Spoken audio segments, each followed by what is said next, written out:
Hello, my name is Peter Reftrup. I'm speaking to you from my office in Denmark. I am CEO and partner in Valhalla Group. I'm also CEO for our operations in Thailand. I have two partners. We are all plus 60, so we should be retired by now, but our financial backers has asked us to continue what we have been doing for the last 30 or 40 years, each of us. We have a combination of more than 100 years of experience within our field.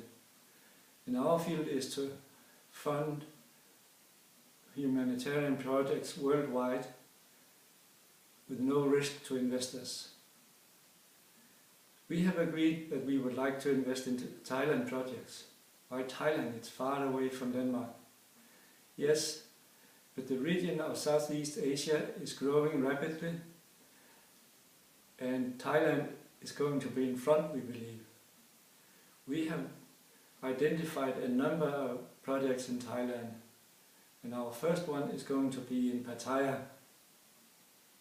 It's a condo project of more than 550 units, and we believe the buyers to be mostly local Thai people and also some foreigners as tourists. We are setting up a fund, an investment fund with a minimum capital of 80 million Thai baht and a maximum of 200 million Thai baht. Interest will be up to 50% for the period of investment. We invite you to join us. Thank you for listening.